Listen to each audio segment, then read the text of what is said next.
मराठा आरक्षणासाठी संघर्ष करणारे मनोज जरांगे पाटील यांनी चलो मुंबईचा नारा दिल्यानंतर ते अंतरवाली सराटी येथून मुंबईच्या दिशेने निघाले आहेत। त्यांच्या या निर्णायक लढाईला पाठिंबा देण्यासाठी राज्यभरातील गाव खेड्यामधील लाखो मराठा बांधव मुंबईकडे कूच करत आहेत। भगव्या वेशभूषेमध्ये आणि मोठ्या उत्साहात निघालेले मराठा मावळे आरक्षणाच्या घोषणांनी परिसर दणाणून सोडत आहेत।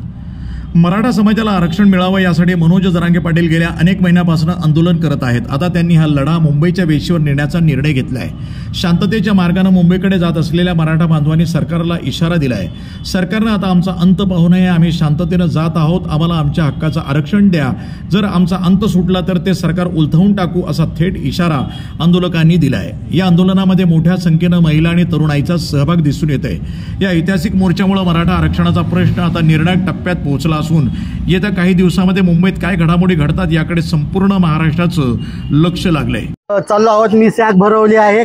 1-2 महिन्याचं खायचं राशन आम्ही गाडीमध्ये टाकलेलं आहे।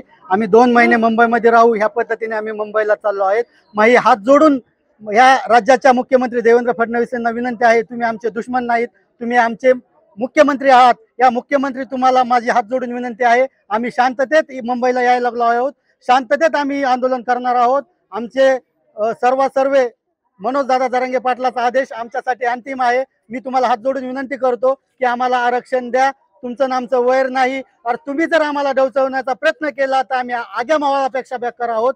आम्हाला छत्रपती शिवाजी महाराजांच्या काळापासून लढाईची सवय आहे। आतापर्यंत आम्हाला फुकट काही भेटलेलं नाही, लढाऊनच आम्ही घेतलेलं आहे। आणि आम्ही कायद्याच्या आणि संविधानाच्या माध्यमातून जे काही वाट आहे त्या वाटाने जाऊन आम्ही आरक्षण मागवत आहोत। कृपया तुम्हाला हात जोडून विनंती आहे, तुम्ही आरक्षण देऊन टाका, नसता आम्ही आमचा देह तिथं ठेवायची तयारी सोबत घेऊन चाललो आहोत। आम्ही आमच्या बायका लेकरांना सांगितलं आहे, आम्ही परत येऊ याची आम्हाला गॅरंटी नाही। आम्हाला जर आरक्षण दिलं तर तुमचं आम्ही स्वागत करू, जर नाही दिलं तर आम्ही मारायची तयारी ही घरून घरच्यांना सांगून मुंबईच्या दिशेने चाललो आहोत। सगळ्यात महत्त्वाची गोष्ट आहे की कोणताही व्यक्ती कुठेही जाऊन आंदोलन करू शकतो। भारतीय राज्यघटनेने स्वातंत्र्य दिलेलं आहे प्रत्येक व्यक्तीला आंदोलन करण्याचं, स्वतःच्या मागण्या शांततेच्या मार्गाने मांडण्याच्या। कोर्ट असा अडथळा आणू शकत नाही, कारण कोर्टाने जरी तसे निर्देश दिले असले तर काहीतरी अटी आणि शर्ती त्यांनी ठेवल्या असत्या। मनोज दादा त्या अटी आणि शर्ती फॉलो करतील आणि आझाद मैदानावर जाऊनच आम्ही आंदोलन करणार, हे आमचं फायनली।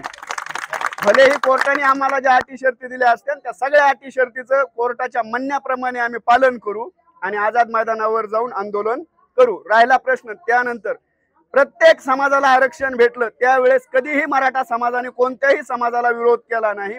प्रथम मराठा समाजाला आज आरक्षण भेटत असताना काही विशिष्ट लोक आमच्या सगळ्या समाजाचा तुम्हाला विरोध आहे असं दाखवण्याचा प्रयत्न करतात। लक्ष्मण हाके सारखे लोक, वाघमारे सारखे लोक, त्या सर्व लोकांना मी सांगू इच्छितो की तुमच्या समाजाला आरक्षण भेटताना मराठा समाजाने तुम्हाला सपोर्ट केला होता, विरोध केला नव्हता। आणि आजही धनगर समाजाची एसटीची मागणी, एसटीत जाण्याची, त्या मागणीला मनोज दादा सकट सबंध मराठा समाजाचा पाठिंबाच आहे। त्यामुळे धनगर समाजाने आम्हाला विरोध करण्याच्या नादात पडू नये। शांततेमध्ये आरक्षण करा आणि आरक्षण मिळण्याची माघारी येऊ नका हे सांगितलेले आम्ही त्यांना। आणि काय ते इतर समाजाला जे आरक्षण मिळलं त्याला कोणचं तुम्ही काय केलं, कोणत्या कमिट्या नेमल्या, काहीच नेमलं नाही। आणि मराठ्याला देताना का तुम्ही आमची कमिटी आमकं तमकं आमकं हे करायचं, हे कशामुळं? आरक्षण असून न मिळणार तुम्ही देत नाही आम्हाला, ह्याचं कारण काय आहे? घटनेतून जे आरक्षण आहे तर ते काढून टाका, म्हणाले बदला ते घटनेत। तुम्हाला नसलं द्यायचं तर तेवढं तरी काम करा।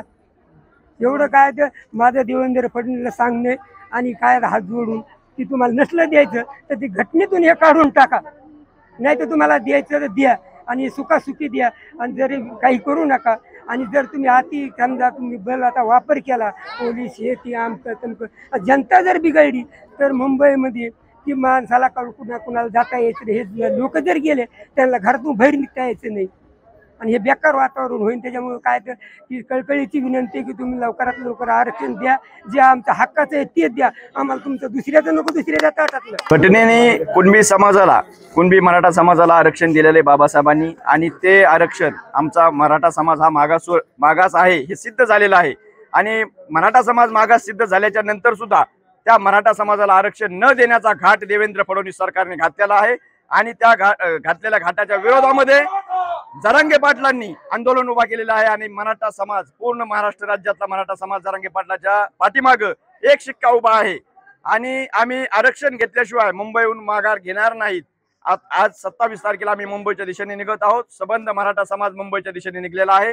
जरांगे पाटलाला कुठलीही परमिशन नाकारलेली नाहीये।